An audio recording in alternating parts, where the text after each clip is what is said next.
Yeah, right now, go to Saudi 2024s, $2,000 off to $16,000 off. Crazy pricing.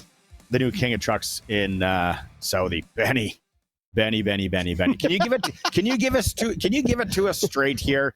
Like Maz was talking yesterday. What do you? Let's start with. I know we were going to go to Yorkton, Melville, Weyburn, Battleford. Is that a bit of a coin toss? What do you see in that series?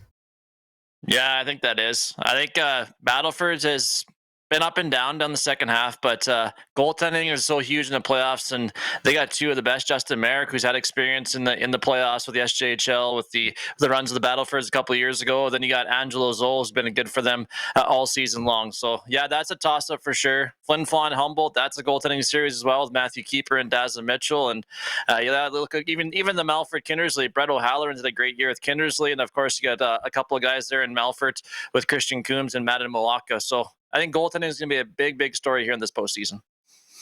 That's an impressive that you bring those numbers up. I had Weyburn Battleford's kind of a 6-game series. I wasn't picking a winner, but I wasn't going to go 7. But Yorkton Melville is going all the way to 7th in overtime in my eyes. I hope so. That'd be really fun. But yeah, it'd be great for the communities for sure. Financially, maybe the hatred might get a little bit of Gruber, but that's all right. It's all friendly fun here down Highway 10. But yeah, it's just a great scenario. First time since 2014 these teams will meet. So at the in the SJHL playoffs when they last met in the final there in 2014. So it's exciting times. I know tickets have went on sale in both communities. Actually, Yorkton today, Mal will go on sale on Thursday, and the tickets are going fast, which is great to see. I love to see it. Love to hear it. Yeah. Packed barn. So will there be like families breaking up over this for a couple of weeks, Benny?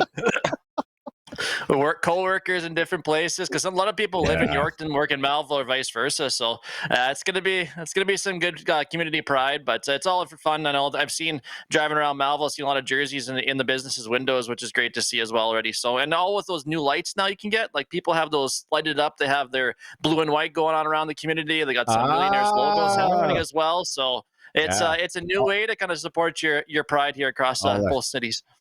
All that railway money in Melville. People have the fancy lights, and there's going to be a lot of text messages passed. Did you see who punched out? And then you have to go to it. Another video. No, it's that's going to be really exciting. Now, Melfort. You talked. Let's go to that. You talked about Kindersley goaltending. Like what makes Melfort so formidable this year? Just so deep.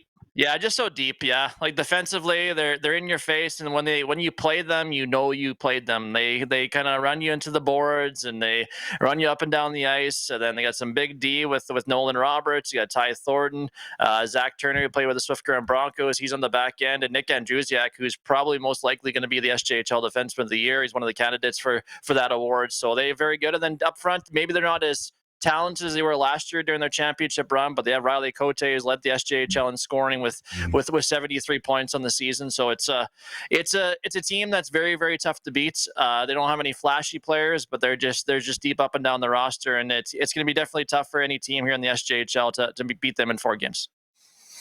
Let's go to Flin Flon and Humboldt. And I mean, the Flon had that amazing run in the middle of the year, 22, 23 games without a loss, with one overtime loss or something. And Humboldt's got to be looking and going, man, how are we going to get through this fire wagon up here? Yeah, exactly. And you're right, Sharky. They got off to a tough start, and then the biggest thing is Matthew Keeper came in. Of course, Matthew had spent some time with the Regina Pats, and he didn't lose a game in regulation for like 23 in a row or something like that. It was just an amazing run he went on. It kind of solidified the pipes. So then you add some here and there. You had some guys from the Quebec Major Junior Hockey League they added in, and then they got the Ringer kid and Keith Gruner and guys stepping up. So and definitely when you get down to the second half of the season, it's tough to play at the Whitney Forum. They're in your face. They're always coming at you. They're out shoot you. I know it's maybe a little bit amplified a little bit there with the shots wise, but they get 45, 50 shots a game, and sometimes it's tough to beat them here at the Whitney Forum. But yeah, it's a thing. But we talked about it with goaltending, and Humboldt went out and got Dazza Mitchell, who played with Weyburn, and last year Weyburn almost took Humboldt, who had a great squad. They almost took him in 7 games, and it was because of Dazza Mitchell. So that's going to be an X factor in that series with those 2 netminders, 2 20-year-olds in their final run of junior hockey. That should be a good series to see there. Awesome.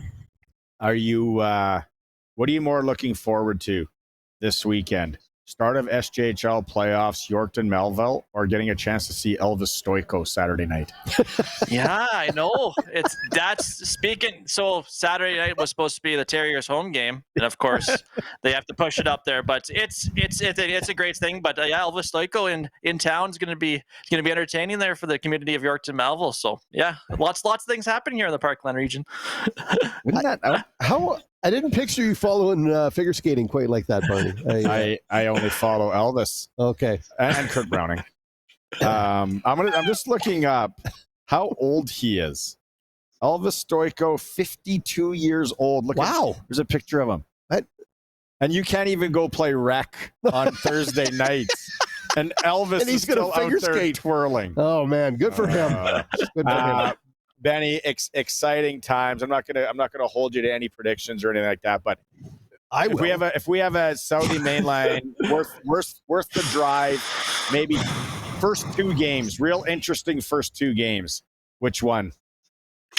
Yeah, well, of course, I'm going to go with the Highway 10 battle in Yorkton on Friday night. It's so intriguing to see what's going to happen. These two teams met last weekend, and it was a tale of two games. Melville, if they play like they did on Saturday, hold Yorkton to fort with their offensive talent, I think Millionaires could have success. But if they let the discipline get in the way of their things, I think Yorkton could take over with their power play. So I'm going to go with that one. And I'm going to go up in Flin Flon. Yeah, take the trip up there to Flin Flon as the Humboldt Broncos take on the Flin Flon Bombers. So it's but like you said, these interesting matchups. You thought maybe these teams would meet in the SJHL playoffs, but some tinkering down the stretch kind of changed the matchups a little bit. I would have liked to see a Humboldt Weyburn just because Daza used to be a Weyburn Red Wing to see that matchup. But nonetheless, it's going to be great for junior hockey as the snow starts to melt a little bit here, hopefully, and that's a great time of year with playoff weather. Oh yeah, playoff hockey. Love it, Benny. Awesome. Have a good weekend.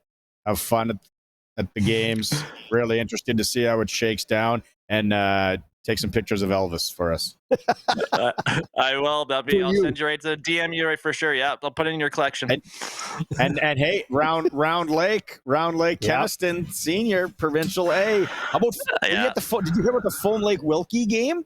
Yeah, I was there. It was like Wilkie took over probably pretty much the second half, and then got 5-4 late, and then two quick goals, and then the old guy in Brett Pepler scores the game-winning goal in overtime. That Wilkie is a good team. I've never seen them live for a lot of while, but they're that Ryan Keller. Like I've watched a lot of senior hockey. He might be one of the best players in Saskatchewan. He's so smooth at his age. I think he's 41 or something like that. So he's one of the best players I've seen in senior hockey last number of years. But he's good. They've got good goaltending, and it should be good fun. I don't think that series is over yet. I think it's going to go 3 games there in Wilkie, so it should be a great test there at the Wilkie Arena.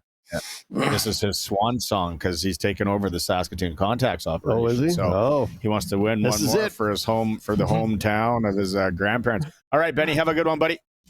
Thanks, guys. Appreciate it. See you, Sharky. See you, Barney.